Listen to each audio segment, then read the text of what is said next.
માણાવદર મત વિસ્તારના પૂર્વ ધારાસભ્ય અને ગુજરાત સરકારના પૂર્વ કેબિનેટ મંત્રી જવાહર ચાવડા દ્વારા રોજગાર સહાયતા અભિયાન કાર્યક્રમનો પ્રારંભ પોતાના મત વિસ્તાર એટલે કે માણાવદર ખાતેથી આજથી શરૂ કરવામાં આવ્યું હતું। આ રોજગાર સહાયતા અભિયાન કાર્યક્રમ 2 નવેમ્બરે વંથલી અને 3 નવેમ્બરે મેંદરડા ખાતે પણ યોજવામાં આવશે, જેમાં જવાહર ચાવડાએ જણાવ્યું હતું કે આ રોજગાર સહાયતા અભિયાનમાં હજુ અભ્યાસ કરવામાં આવી રહ્યો છે, કારણ કે જે સમસ્યા આપણે જાણીએ છીએ તે તો સમસ્યાનો હલ કરી શકીએ। રોજગારનો પ્રશ્ન જ શું છે અને કયા હદ સુધી છે, એ બાળકની લાગણી અને માંગણી ભવિષ્યમાં શું છે તેની જાણકારી જો મને મળી શકે તો જ હું રજૂઆત કરી શકું। જે સિસ્ટમમાં ખામી હોય તો કઈ રીતે સુધારી શકાય તેનું પણ આયોજન થઈ શકે। મારા દ્વારા ભૂતકાળમાં ઘણા અભિયાનો કરવામાં આવ્યા હતા, જેમાં ડાર્ક ઝોન ખેડૂતોના પ્રશ્નો, BPL સહાયતા અભિયાન, પાક વીમાના પ્રશ્નો, જૂનાગઢના વિકાસના 600 કરોડ જેવા અનેક પ્રશ્નો સામે આંદોલન કરાયેલા છે। તે સમયે ડાર્ક ઝોનનું આંદોલન કરવામાં આવ્યું ત્યારે ઘણા લોકો કહેતા હતા કે આંદોલન કરે છે પરંતુ કંઈ થશે પણ નહીં। ત્યારે 3 વર્ષના અંતે માણાવદર તાલુકા સહિત ગુજરાતના 57 તાલુકામાં ડાર્ક ઝોન હટ્યો હતો। ક્યારે તાજેતરમાં તેના ઉપર ગંભીર આક્ષેપો થતા તે બાબતે પૂછતા તેઓએ જણાવ્યું હતું કે આક્ષેપો થતા હોય છે, પરંતુ અત્યારે માત્ર મુદ્દો રોજગાર સહાયતા અભિયાનનો છે। આ મુદ્દો ડાયવર્ટ કરવા માંગે છે અને આપમાં પણ જોડાવાની વાત નકારી હતી।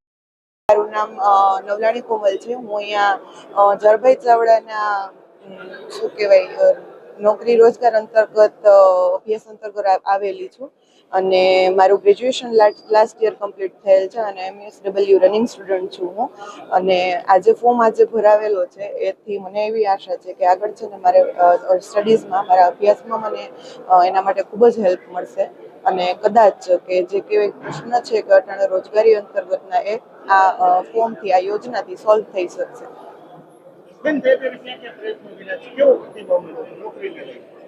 નોકરીને લઈને એવું લાગે છે કે ભાઈ સિટી ને વિલેજમાં છે ને નોકરીનો બહુ જ શું કહેવાય ભેદ લાગે છે।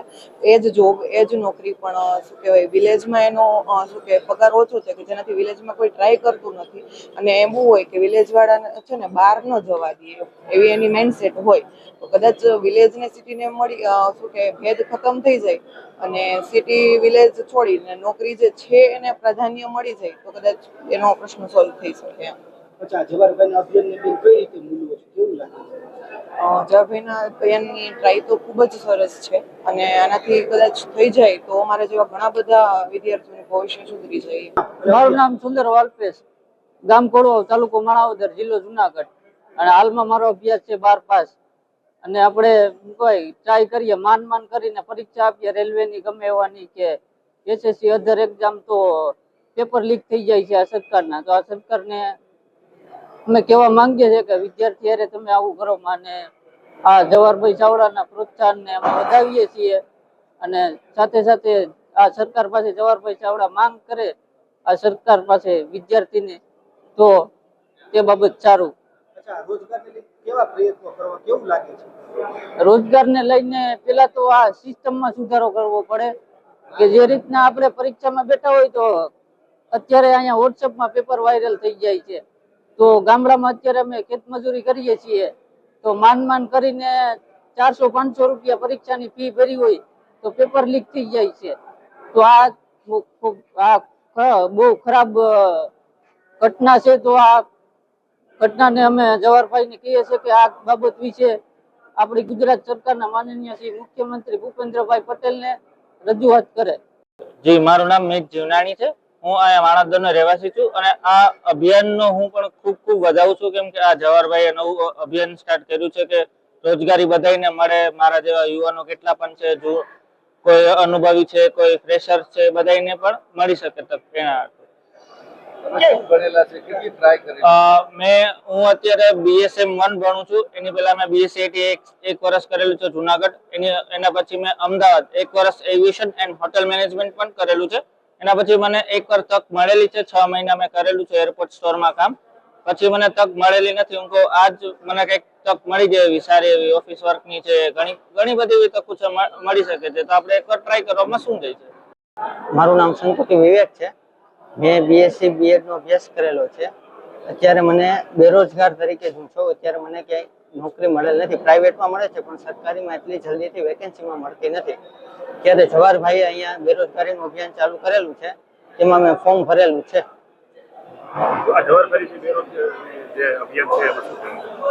એમાં અમે ફોર્મ ભરેલું છે, હવે નોકરી મળી જાય તો તે પ્રમાણે પ્રયાસ ચાલુ છે.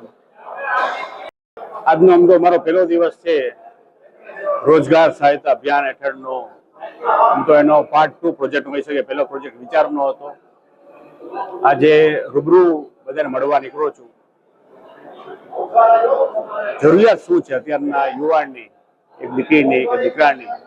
રોજગારીલક્ષી યોજનાઓ સરકારની કોઈ ચાલતી હોય છે, પોતાની પ્રાઇવેટ કોઈની હોય છે, કોન્ટ્રાક્ટ બેઝની હોય છે. એની ડિમાન્ડ પોતાની એક બાળકને એક કામ માટે શું હોઈ શકે છે તેનો મૂળ સ્ટડી ચાલુ છે. સ્ટડી એટલે છે જો જ આપણે તે પ્રશ્નો સમજતા પૂરો ન હોય તો હલની વાત કેવી રીતે કરવી.